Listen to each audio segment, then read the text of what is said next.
Good. And good evening, everybody. This is Larry Walters calling or talking from Orlando, Florida, actually a town called Longwood, just north of Orlando. And I've got about 30 to 35 minutes of information to compress into about 20 to 25 tonight. So I will be talking a little bit rapidly.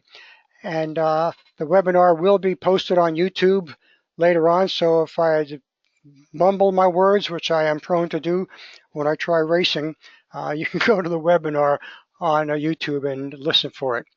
Meanwhile, we're going to get started here. And the thing is that I am sometimes asked the question, why change the tax system? And it's usually followed with a comment like this: the income tax has been working okay. And my first thought is, really? Where have these people been for the last 104 years now? Now, obviously, they haven't been alive that long. However, after a while, after making so many presentations and talking to so many people one-on-one, it was, I had to come to the conclusion that the largest majority of people in this country do not understand what the income tax is about. All they know is they file their returns once a year, and they're glad when it's out of their hair, when the return has finally been submitted. Many of them, most of them, don't do the return themselves. They pay somebody to do it, and that's an expense out of their pocket that they could have used that money for something else, I'm sure. But so we have to go from there. And like Vince Lombardi said at one point to his team, who wasn't doing too well, he said, "Gentlemen, we're going to go back to the basics. This is a football." And so tonight we're going to the basics. This will be a quick overview of the fair tax, followed by a special topic which will be a little more detailed. Okay. Whoever controls the money controls us. I don't know if you've ever heard that expression. Whoever controls the money controls the people. But in our case, since we're talking about tax systems and the federal government, we're talking about our Congress. They have the money. They have our money, and they're controlling us by controlling how we do our purchases, how we live, because they think it's all their money, not ours, that they're taking from us, and they just take pleasure in being able to force us into certain kinds of purchases to benefit themselves. Okay, and my question then to you is, how much longer are you going to let the leeches in Washington control our lives? Okay, because that's what they're doing. And they've been doing it for a long time, and it's been getting worse and worse and worse as time goes by. The income tax itself, the system, has proven to be an impediment to job and economic growth in the United States. And an income tax is the second step of the Communist Manifesto, which it was 10 steps on how to convert a capitalist country to communism. And we've been living under this for 104 years now, an income tax system. It has caused our economy to be slow, and we've been living a more frugal lifestyle. And I can see that just by looking at the cars on the road today. How many cars is it that you can see that are of the lowest cost on the market? We've got the Kia, and you've got the Hyundai. Okay, the Hyundai being, I guess, the lowest cost of them all. But when you see so many of those cars on the road, and you wonder, are people buying those cars because they love that vehicle, or is it because it's something they can get into more economically than if they bought a Ford or a Chevy or a Chrysler or whatever other number of cars there are, and there's plenty of them. So if you've been living a little more frugally, it's because our government has been controlling your money. The income tax has deprived us of the freedoms that have been given to us by God and confirmed by our Congress, by our founders rather, as it was written into our Constitution. So those freedoms have been taken by the income tax because it controls us to such a large extent. 4 points I want to talk about on the fair tax here. The first is that it was the result of a lot of research, $20 million worth. Professors of economics did the nitty-gritty work of the data, and marketing organizations did surveys and held workshops. And it was through those surveys and workshops that a national sales tax was decided to be the best solution for us for an income tax system, or not for an income tax system, but for a system to collect revenue for the government. Why? Because it is the easiest and least expensive to administer and to enforce. We spend approximately $450 billion a year today complying with the income tax system and for the losses that that the IRS incur in collecting the tax. Okay, so that $450 billion gets cut down to about 10% of that under the national sales tax. And the second point was that they found a national sales tax would be the least intrusive on our privacy because we no longer have to file federal income tax returns. Okay, the fair tax is a national retail sales tax, but it is a tax only on new goods and services. And that means that you can go out and find anything that is used, something that has had no sales tax on it, no tax of any kind on it previously, whether it be an income tax or a sales tax, it will not be taxed again under the fair tax. Okay. There are a couple of exemptions, but these are the only two. Education is not taxed because it is considered an investment in capital. You know, if there's not going to be any income tax, that means there's no capital gains tax, there's no investment taxes of any form, there's no depreciation that you have to mess around with. You can buy what you need because you've got the money to buy it, and you can do payments directly with the seller if you need to, or through a bank, but you can pay with it with pre-tax dollars. You're not having anything held from your income. But because you make an investment in a machine for your business, that's a capital investment. We're considering education a capital investment, whether it's a seminar you go to improve your ability to generate income on a job you're holding or in a job you would like to hold, or you're going through a regular university or even elementary school. If there's any kind of fees for those educations, they are not taxed. Okay. The effective tax rate under the fair tax is a minus 23%, approximately at plus 11.5%. And we will see in detail later where that minus 23% comes in. Okay. Your take-home pay is without federal deductions, which means the average American who is in the 15% tax bracket today will take home approximately 29%, minimum 29% more under the fair tax because there'll be no withholding. And that's a simple calculation you can do just looking at your last pay stub or your next pay stub and determine how much is being withheld.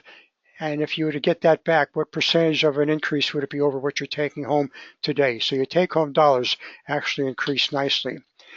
And the legislation that has been the result of the research that was done is H.R. 25 in the House and S.18 in the Congress. Second point is that the fair tax legislation treats everybody, no holds barred, everybody, totally the same. There are no favorites. It doesn't matter what your stations in life is, and there's no more detail that needs to be added to this other than it is a encompassing piece of legislation that treats all people from the least wealthy to the most wealthy identically. Today's prices is something that's usually a little more difficult for some people to grasp.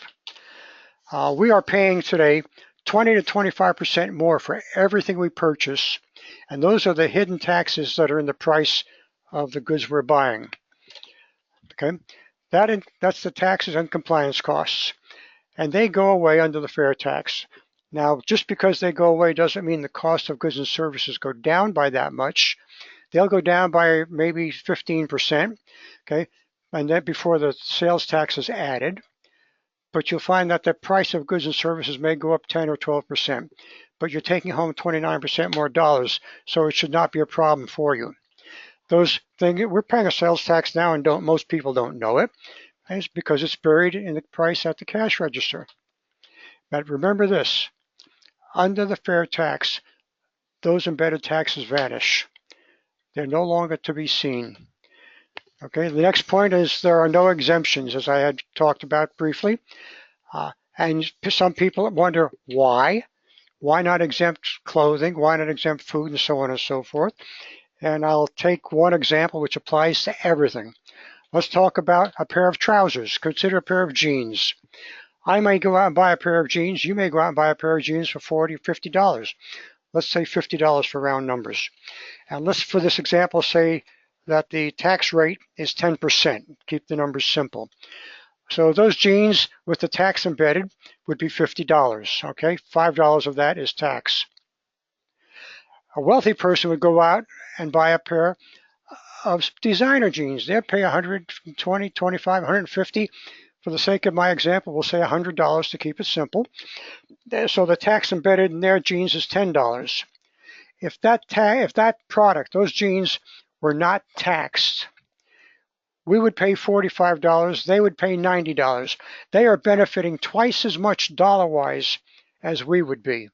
So you see, when you have items that are not taxed under a sales tax system, okay, it is more beneficial to the higher income people than the lower income people. So that's one reason why we don't have any deductions. The other reason is that once you have a deduction for one thing, then there is something that's similar that the lobbyists will fight for, and Congress will have to agree, yeah, that's kind of similar. Let's deduct that also, or let's make that non-deductible also. And therefore, there's something else that is not being taxed now. And the more tax breaks that are given under any tax system, the more those people who can't take those breaks are paying for it. So we're paying for the 20 to 25% taxes that are being paid by the businesses today. All right, let's look at this in dollar amounts. I said the amount paid at the register is 23 cents out of each dollar. That's 23 cents percent inclusive, 30% exclusive. Either way, 23 cents. The effective tax rate, as I had mentioned a little bit earlier, the amount paid, it's the amount paid divided by the total purchase. If you look at those numbers here, under the inclusive, $23 divided by 100 is 23%. Under the exclusive, as an add-on, $23, 30% of 77 is $23. So you've got 30% or 23%. It's tomato. It's the same thing. And once again, most people pay from minus 23% to plus about 11.5. Okay. And the reason is there's a prebate. It's actually a family consumption allowance in the legislation. We call it a prebate because it's less tongue-tying. The tax prebate is paid to us in advance, but it is only paid to those people who qualify. Those who qualify must have a legitimate residence in the United States and have a valid Social Security account. Illegals will not qualify. Therefore, they're paying the full boat of sales tax on everything they buy without getting a prebate. Many of them will export or deport themselves, depending on which way you would like to call it. But they go away, and those who stay, they pay the taxes at the full rate. And you know what? They're helping pay for yours and my Social Security benefits and our Medicare benefits and other federal entities, federal entitlements that are in the system, because that's what's going to pay for those things when there are no more deductions from your paycheck. Okay, how about imports and exports? How does it affect them? Well, right now we're at about a 17 to 18% disadvantage financially with the price of our goods going overseas. Because businesses will no longer be taxed, our prices will be reduced 15, 16, 17%, putting us more on a level playing field with our non-domestic producers, with our competition. As far as the businesses that import to us, we import from, the sales tax will be charged on those things at the cash register, just like everything that's made here domestically. Therefore, the field is totally balanced now. There are no more favoritisms one way or the other, and President Trump will have an easier time getting fair trade done with these conditions. Imports, fair tax, tax, that's fair tax retail. Now, you remember company inversions? There was a big noise about that, especially with Burger King a short while back, maybe 2 years ago, and President Obama and a few congressmen and senators went bonkers because Burger King wanted to move their headquarters from the United States to Canada. And they were all in a tizzy. They wanted to find some way to have a penalty to penalize companies that did this. Understand what they were doing? They were attacking the symptom, not the cause of the problem. And fortunately, nothing came of that. They made a lot of noise, got some press, and then they shut up and went away, and this went on without any further incidents. So under the fair tax, we look at it this way. It stops conversions cold in its tracks, because who would have to leave if there's no corporate tax or income tax of any kind? And in fact, companies would bring their corporate headquarters here because of our tax position. And foreign investors would bring their investment dollars here and invest it in the United States because they're not taxed on the gains that they have from those businesses, from those investments. So it's a very good thing for them, and it's a very good thing for the American economy. Fair tax overcomes the regressive argument. Usually this is presented by the liberals. They say that a sales tax is more damaging to lower income people than higher income people. And normally they would be correct. But the prebate overcomes that because there are no tax on any purchases up to the poverty level. They get reimbursed for that. Okay. Low income people have no tax liability up to the poverty line for their family size. That's important to remember that. It has nothing to do with income. They can also buy used and pay no tax on their purchases. The prebate dollar amount is received is additional money, and they can either save it or spend it. That's their choice. Isn't it nice to have that kind of a choice? Let's take a couple in 2017 who is earning and bringing home and spending $24,120 a year. They're spending every penny they bring home. They receive a prebate of $5,548 for the year. That's pretty kind of a nice savings, wouldn't you say? Wouldn't you like to have $5,548 a year extra to save toward another car or a house, a boat, whatever your heart's desire is? It helps you save for those larger investments much quicker. In fact, you can even invest that money. You can put it into a retirement plan. That's a pretty good deal. And here is the prebate schedule, or the family consumption allowance schedule. And if you look at the right-hand side, the left-hand side is for single family, right-hand side is for a couple with children. And you see the yellow is the couple that I talked about a moment ago. Their consumption allowance is $24,120, and they receive a check of $462 a month. Okay. In green, you see a family of a couple and two children.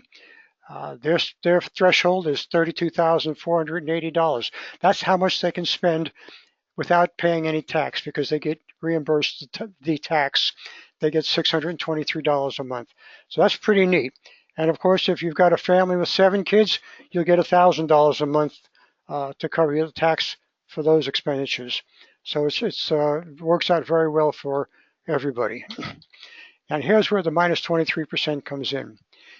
If as a couple with 2 children, you're only bringing home $15,930 a year, and I have to tell you that these are 2015 numbers, not 2017, but the percentages are approximately the same under 2017. But if you're bringing home $15,930, you have 23% of that. You're getting 23% of the number $12,060 under in 2017. So you're getting 23% of that. You've got almost 23% extra money in your household. That's pretty neat. All right, now how does the fair tax affect retired people? Well, consider that many retired people are at poverty, the poverty level. They're receiving Social Security, and that's about it. However, many also have a pre-tax retirement plan, and they were planning on paying an income tax when they took distributions. Some have a Roth IRA, which was taxed with after-tax dollars, and they were planning on taking that money out without taxes. Well, they can still do that. Okay, but how does it really affect the retired people? Well, what are their benefits under the FAIRtax? You see, they receive the prebate. One, if they're working, there are no tax deductions from their paycheck, no federal tax deductions. They have no tax on their Social Security, whether they're working and making more money than the Social Security Department allows, or if they're taking early Social Security payments where they're now paying $1 in Social Security for every $2 they earn. That's a 50% tax if you look at it that way. They can also buy used and not pay the FAIRtax. And when you want to consider used, what would you think about? Well, let's face it. You can buy clothing. You can buy appliances or utensils. You can buy electronics. You can buy a television or a tape player. That shows you how far back I go. But anything in the electronics industry, you can buy used. You can buy a used vehicle, houses and whatnot, and not pay the FAIRtax. So that's something that retirement people have also. Plus, they get the big windfall of that pre-tax retirement distribution not being taxed. Okay, that's a lot of money. And some will whine, but I paid tax once when I was working. Now I'm paying tax again under the sales tax gimmick. Well, they forget that they are paying a sales tax now, 20 to 25%, and that they don't realize it. And you'll have to take some time and be patient in explaining this to those people. So they're exchanging paying 20 to 25% under an income tax for paying 23% under the sales tax, which they get back every penny of that up to the poverty level for their family size. Okay? Low-income people, they fare very well from the FAIRtax also, and retired people fare even better. There's a thing called the COLA, which is cost of living adjustment. This is what is used. There's a formula here that is used to take last year's cost of living and make an adjustment to the payments that are going to go out next year to those who are on some kind of Social Security benefit. Okay? Well, that formula is adjusted under the FAIRtax to allow for inflation to raise the price of goods and services. They know it's going to raise the tax, but the formula is going to be adjusted so that the tax is neutralized and you're paid in your COLA for the increase in sales tax. Pretty smart, isn't it? So you see the FAIRtax is really good for everyone. Nobody does file a federal income tax return again, not even businesses. The FAIRtax will be administered by the states and enforced by the states.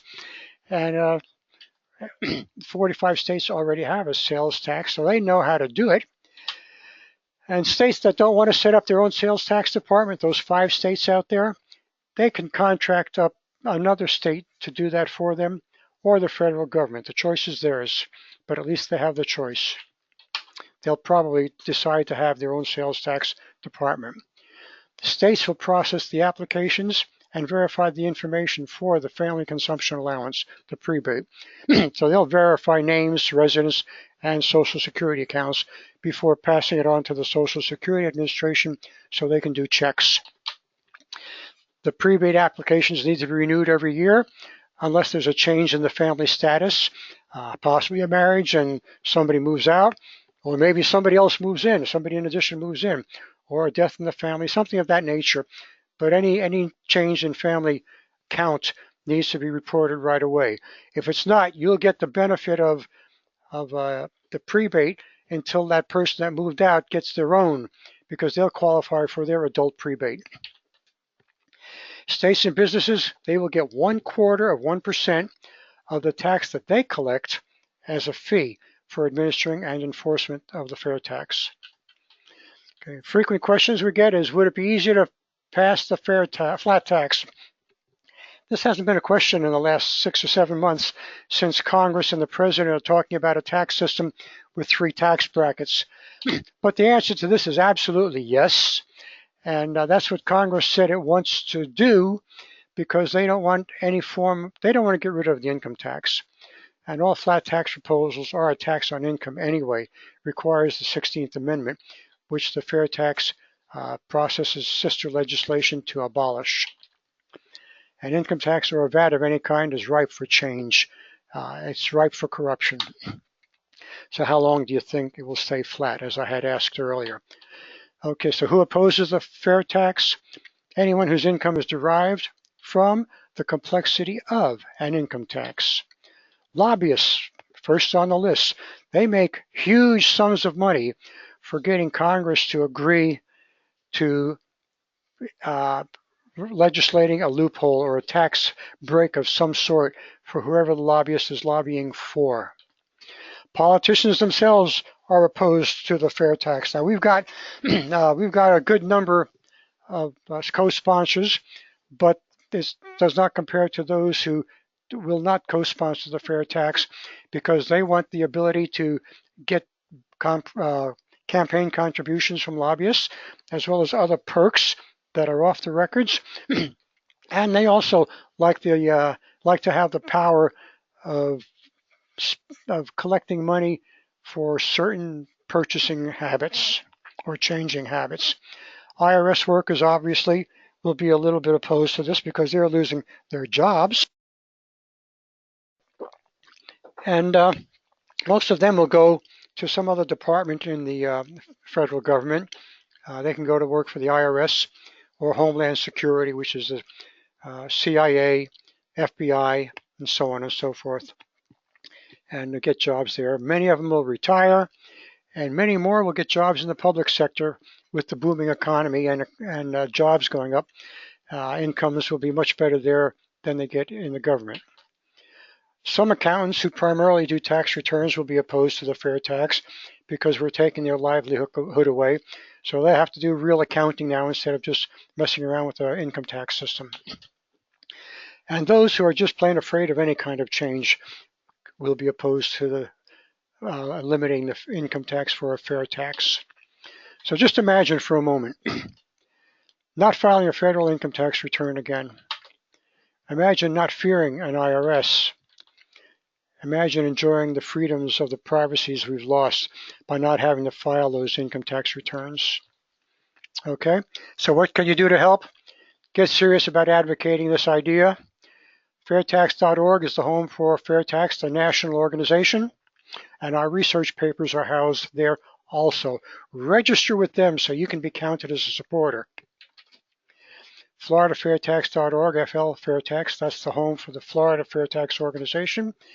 Facebook is fair.com/FAIRtax is the national organization, and /FL FAIRtax is the Florida organization. And you can reach the national organization on Twitter at FAIRtax Official. Okay, and also final one here is America's Big Solution at bigsolution.org.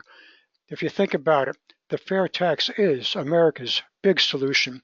And you can build a fair tax empire here like you did with your Amway business. You can connect and build here by adding additional supporters or potential supporters after you've gotten their permission to register them as a fair tax supporter. Encourage them to learn more and invite their friends, neighbors, and relatives to join also and help them do it. And here's my page, or part of it anyway, of the people that I have introduced over the last couple of months to the fair tax. And it's an easy enough thing to do and an easy process to go to the builder login on the Big Solutions website and build your own organization. And lastly, but not least, a shameless plug for our friends, the FAIRtax Guys. FAIRtax Guys Power Radio is done every Friday morning, and you can listen to them via Spreaker.com or iTunes, and those are the web addresses, the URL addresses for them, or on iHeartRadio. And that's Ron Malero on the left.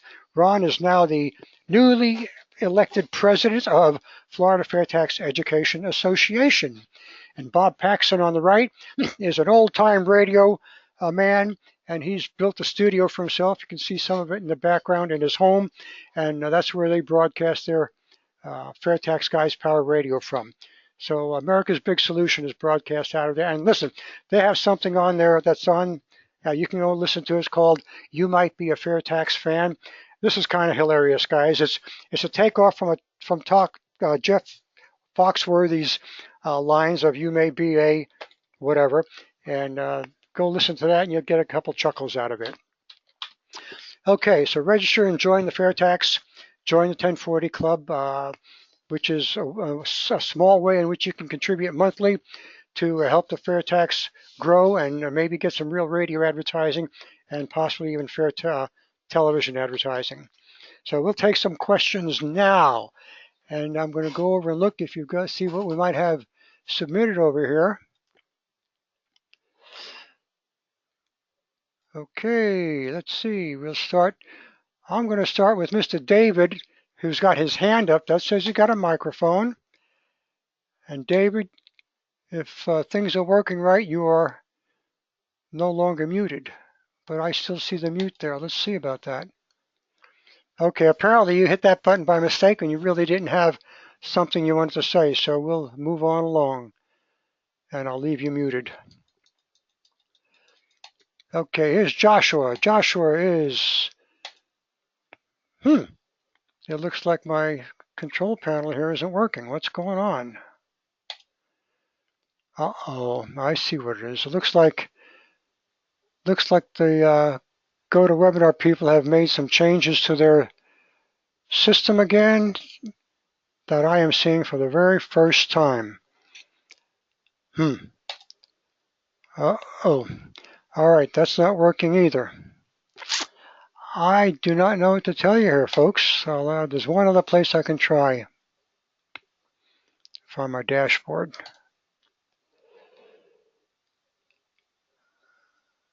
Ta-da! That worked. Okay, we're working. Hey, it's always good to have a backup plan. All right, we'll start out with Paul. Paul is asking, how long has FAIRtax, how many years in a row has it been introduced into the legislature, House and Senate? It was first introduced into the House in 1999 as H.R. 2525. It was introduced as nonpartisan legislation. There were 4 Republicans and 3 Democrats on the bill. It has no longer been that way because when she became House Speaker, Nancy Pelosi admonished her caucus to not support the FAIRtax if they didn't want to lose campaign funds, re-election funds, and good committee assignments. So since then, we've only had one Democrat sign on as a co-sponsor. He was from Oklahoma, and when he was asked why he did that in the face of Nancy Pelosi's admonition, he said Mrs. Pelosi does not vote in his district. So that is a very, very strong message as to how important it is to get your congressional representative, be it a he or a she, or a transgender, or whatever, to become a co-sponsor of the FAIRtax. You got to work on them real hard. So it's been since '99 the first time. I don't know when the first went into the Senate, but last year we had, I think it was 111 total co-sponsors for the FAIRtax. Thanks for that question, Paul. Well, I'll take another one from Paul while he's right. The second one here. Please touch on this. If the IRS is abolished, there's no more audits, no more government intrusion into our income and who pays us, our expenses, mortgage, medical, food, education, retirement, savings, etc., and who we pay. No more intrusion. That's the privacy gained, ladies and gentlemen. And Paul has just reiterated something I tried to get across earlier.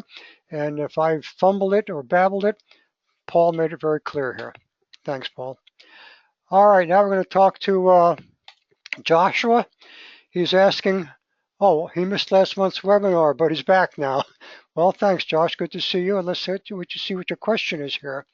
How will refills on prescriptions drugs be affected by the FAIRtax? There won't be any effect on it. Prescription drugs are going to be taxed like everything else. They're part of the essentials of life. And so a refill would be taxed just like the first issuance is.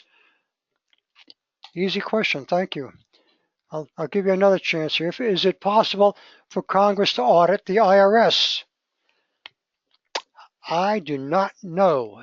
And rather than me looking into that and answering, I suggest you call and ask your I mean, if that's a possibility, Josh. One more for you. The corporate tax encourages outsourcing, so let's get rid of it. Well, the fair tax does that. Okay, Roger. Good evening, Roger. Thanks for being with us tonight. Uh, let's say the fair tax starts January 1. How long until the price evens out and the embedded taxes that are in the products already made? Okay, here's the way that's going to work. When the fair tax legislation is passed, there will be a date certain when the fair tax is going to actually be implemented, when it's going to start. Let's take an example that it's passed tonight. And they say the fair tax will start January 1 of 2019. Okay, that's a year and a half from now. So over the next year and a half, businesses will have the opportunity, they'll have the time to upgrade their software to account for a national sales tax and to not be worried any longer about deductions for federal payroll taxes, Social Security, or Medicare taxes. So there's an hour and a half to do that.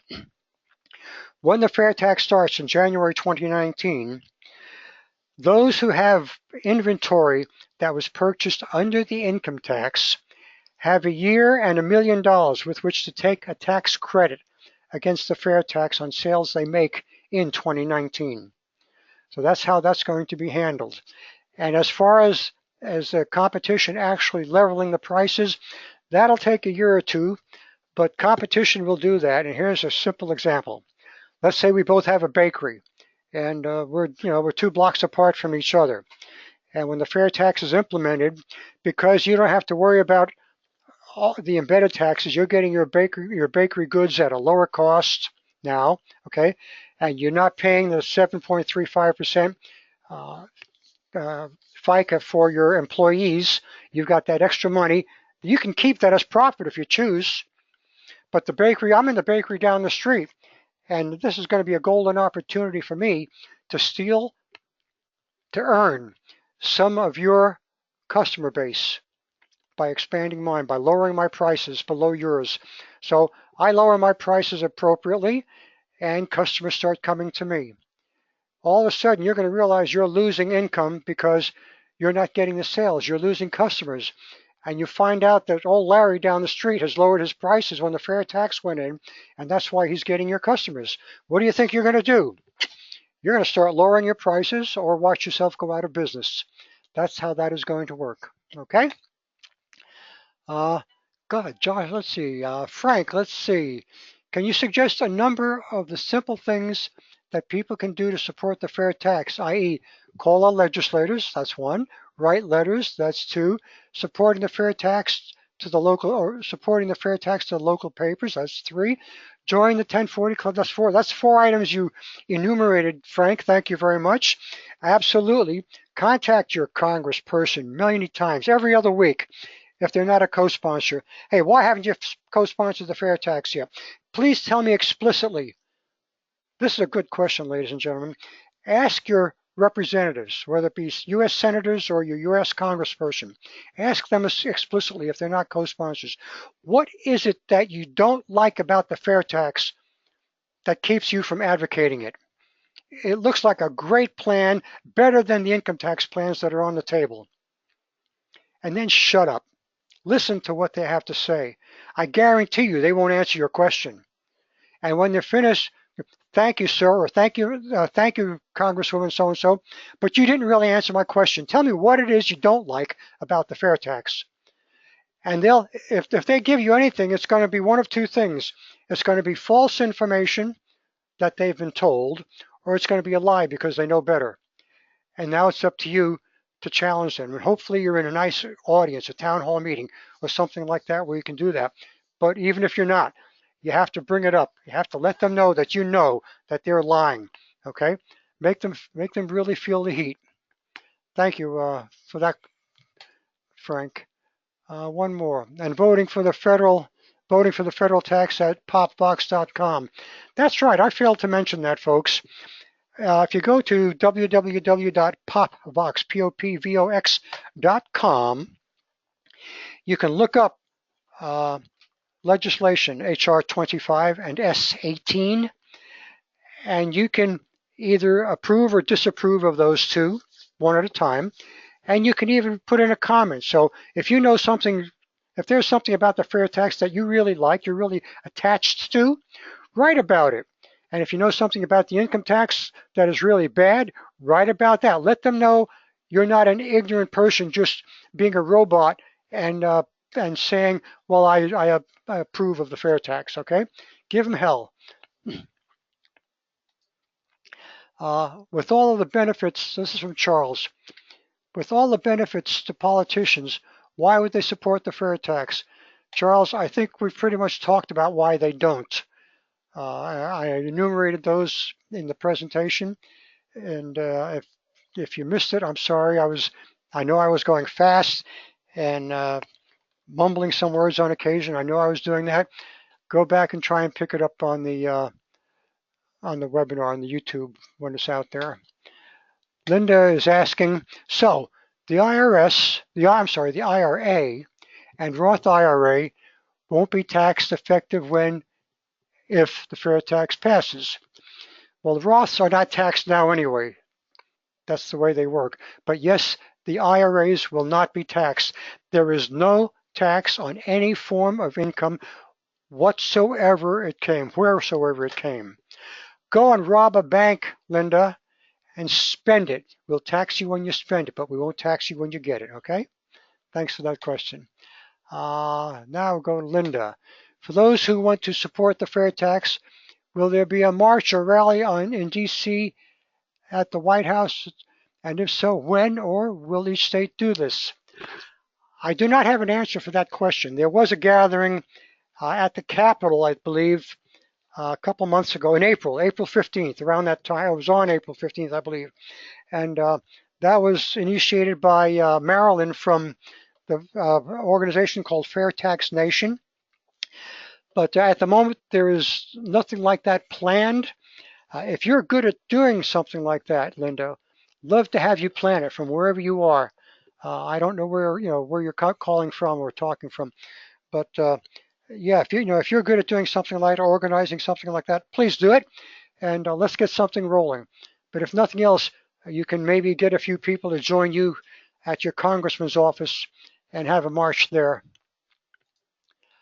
We'll take one more here, and then I'm going to go on to the special topic. We'll take more questions when the special topic is over.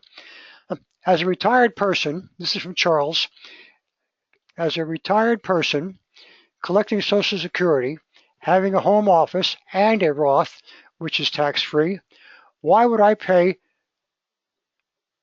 23, I guess that's supposed to be 23%, he said hit 23.5, when my tax rate is about 6 to 10%. Your tax rate is 6 to 10% now. Once again, if you didn't mention whether or not you had any other IRAs or 401ks that were pre-tax income, but you will get that tax-free. The reason you would get it now is because if you're still working, you would not have any tax on any Social Security money. Since you've got Roths, I'm presuming that you have a pretty healthy Roth savings account, and you're getting taxed on your Social Security payments. You're saying your tax level is 6 to 10%. Your tax level more than likely won't exceed 11% or 12% under the fair tax. Is it a little bit more than you're paying now? Yes, but you don't have to file tax returns. I don't know if you're doing your own return, Charles, or if you're paying somebody, but if you're paying somebody, that's money saved. And you're saving the nuisance of having to keep all of that data collected and organized so you can file your tax return. That goes away. And let's face it, as you get older, your mind will be less able to comprehend all of that garbage paper that you're collecting. Wouldn't it be nice to know you don't have to worry about that in your retirement years when your mind isn't as nimble as it might be today? All right, let's put this aside for now. There's a couple more questions up here, but I want to get on with the special topic, and then we'll wrap it up with questions. And I don't mind going on beyond 9 o'clock if we need to. Okay. All right. Special topic, what are the hidden taxes we pay and how are they hidden? Now this is going to be kind of interesting, ladies and gentlemen. I hope you enjoy it. and I hope I can explain it in a way that makes it plausible for you. But we talked about the 20 to 25% that is embedded in today's prices, which is the tax and compliance costs, along with, uh, and that's added to the other overhead expenses that a business has, okay? Small businesses or any corporation, they deduct the federal withholding tax plus the Social Security and Medicare. Social Security is 6.2%, Medicare is 1.45%, which is a total of 7.65%. So they're deducting for the average person 15% plus 7.65% from their paycheck. Okay. They are matching that 7.65% regardless of the dollar amount it is. So if whatever your income is, they're matching that 7.65%. Small business owners also pay a total of 15.3%, which is 2 times the 7.65, because they have to pay themselves as an employee and as an employer. All right, and this is only his payroll taxes that we're talking about, whether it be a small business or any corporation, self-employed or not. They also pay business tax on their profits.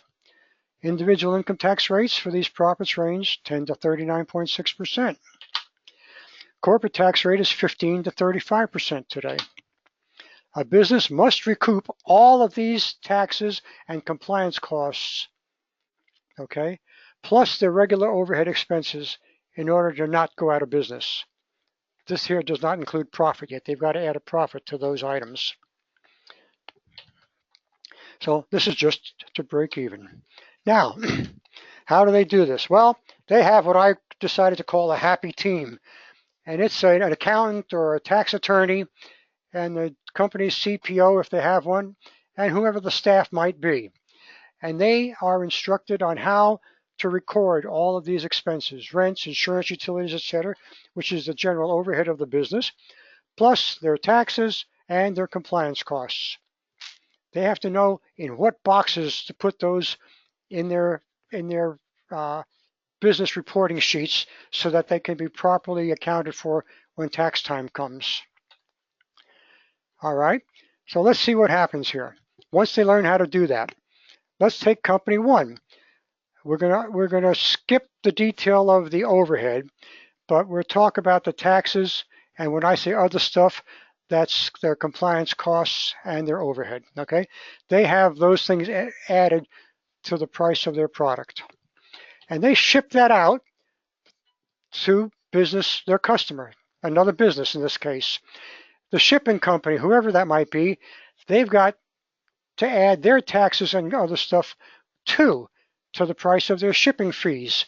So that gets added to the cost of the product being shipped.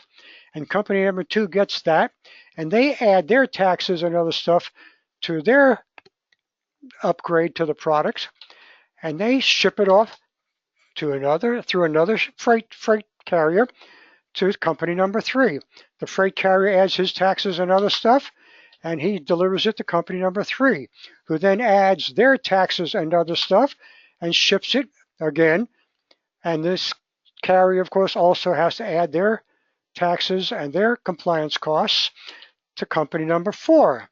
And this goes on again. And they add their taxes and compliance costs and ship it through UPS or some other carrier who has their taxes and other stuff to company number five. And company number five finally, after adding their taxes and compliance stuff, adds, in the case of the FAIRtax, the sales tax, but now they just add their taxes and profit and sell it to us. And so that's how that stuff gets buried. But it's even more complex than this. This is a simple one-step line chain of events, okay? Consider also that company number one, they have companies that they buy stuff from. And those companies, A, B, and C, and D through Z, those companies also each have taxes, compliance costs, and they add those things, those items to the costs that they supply the products to company number one in.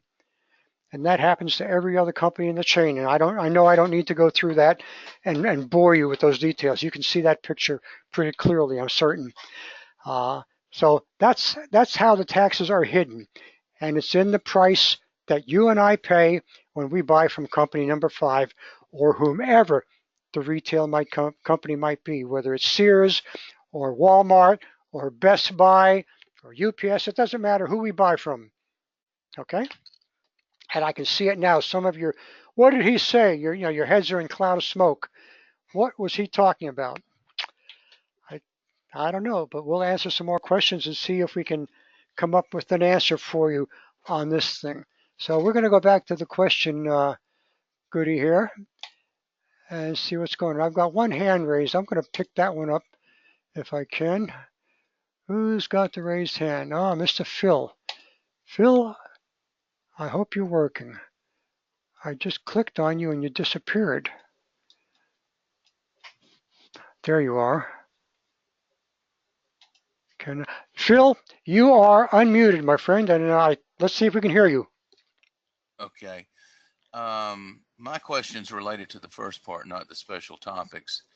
The first one was, I think Charles's question was, why would a member of Congress, given all the benefits that they get from the income tax system, why would they support the fair tax? And the answer is, assuming that they're not genuinely interested in the long-term best interest of the country, which unfortunately we know many of them aren't, or at least it's not at the top of their priorities. And the answer, I think, is only because they stand to lose votes if they don't. And for that, we need grassroots support. The other comment I would make is, you said, I don't know if this was a misspeak or not, but you said it would take about a year and a half for pre-tax prices to adjust after the fair tax went into effect. The whole purpose of the inventory adjustment, which you did a very good job of explaining, is so that prices would adjust immediately, and you wouldn't have to wait for inventory to flush through the system. So the idea is that if the fair tax goes into effect on January 1st, you go into a store on December 31st, and then you go in to the same store the next day on January 1st. Well, let's say January 2nd, because the 1st is a holiday typically. So you go into that same store on January 2nd, and the prices are lower by some percentage. That's because they've basically used that inventory credit that they were entitled to lower prices and still keep their profits the same. The idea is not so that stores can get a big windfall profit. The idea is so that prices can adjust immediately. Thanks, Phil. I understand exactly what you said. I hope everybody else did. And I may have misstated, but I was referring to the retail prices. I think there will be some adjustment period as some companies try to take advantage of the fact they've got more profit than they had under the income tax. And it'll take the competition to bring those prices down and stabilize them at the retail level. If I didn't make that clear, I apologize. I guarantee you my brain was running faster than my mouth, and I was having a hard time keeping up there. Thanks, Phil. I appreciate that. Okay, we'll go over to the questions. I don't see any more hands raised. Okay, Josh, you're back on here. Okay, he's just commenting, go to the FAIRtax mobile app. There is a mobile app, the Power Radio. The FAIRtax Power Radio mobile app. There is a mobile app to listen to the FAIRtax guys. I'm sorry I cannot tell you off the top of my head how to get it, but I'm sure if you go to Power Radio, you can find out on one of their channels. Linda, what developed countries do not tax their income? What do their residents think about that? You're asking a question, Linda, that is way out of my realm of expertise. I do not know what developed countries don't tax income, just as well as I don't know which countries have a sales tax versus a VAT. I do know some have a VAT and an income tax. It's just a more complex system, but under either a VAT or an income tax, we have the same problem we're facing today here in the United States, and it's something we want to avoid. Something that you did bring to mind, though, Linda, is that should some country other than the United States implement a fair tax type system first, that would put us in deep poo-poo, guys, gals, because then they would have the financial vacuum to bring businesses and financial investment to their country, and we would be stuck with our income tax and all of the garbage we're going through now, trying to find some way to have a border adjustable tax so that we can be competitive on our exports. That's the most dumbest thing I have ever heard of, and we've got to really let Congress know that the last thing we want is an income tax. I can't emphasize that too much. Thanks, Linda. Sorry I couldn't answer that. Okay, Frank, we go to Frank here. Oh, Frank is answering for Charles also. Thank you for all the help, guys. For Charles, some will pay a little more in taxes, but your children and grandchildren will benefit immediately. It's a good point. I think a little more for some is worth it to secure future generations' opportunities and success. That is a very, very good point. Charles, if you're still listening, and I hope you are, uh, what Frank said is that for your posterity, your children and your grandchildren, think of what it will mean to them to not have to deal with the income tax and all of the burdens that it brings with it. Very sharp, Frank. Thank you. Okay, you're welcome, Roger. Linda again. I liked the fair tax when Mike Huckabee first proposed it. What is he doing with this now? The fair tax has been advertised and discussed on the Mike Huckabee forum. Well, as far as I know, I've not been in touch with Mike in some time. As far as I know, he is still an advocate for the fair tax as the topic comes up or as he has an opportunity to bring it up, depending on what he's involved with.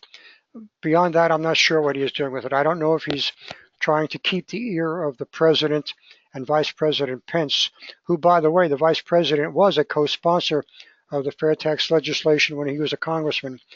But regardless of what he is doing, I guess it would not hurt to query him on that through Twitter or Facebook, and get him to speak up on it a little bit more. Okay, Mike is asking, I think, the cost of goods sold to the consumer, us, are inflated because of the hidden taxes added to produce products from raw materials, then ship and get to market. That's a very simple way of saying what I tried to illustrate in a more funny fashion, but that's exactly the truth. And if anybody out there didn't understand it the way I presented it, I hope Mike's explanation here helped you a lot on that. Thanks very much, Mike. I appreciate that. Okay, I think that is about it. Charles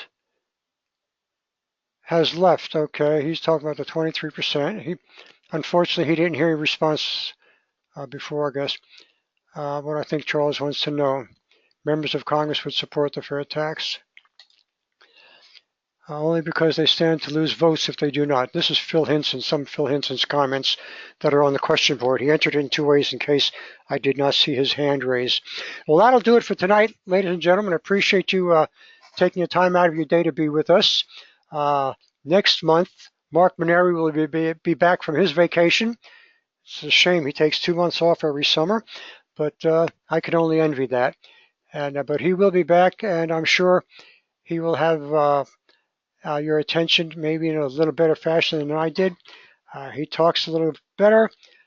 He's a great guy. He's got a great background. He's a super advocate for the fair tax, and I know you'll enjoy listening to him.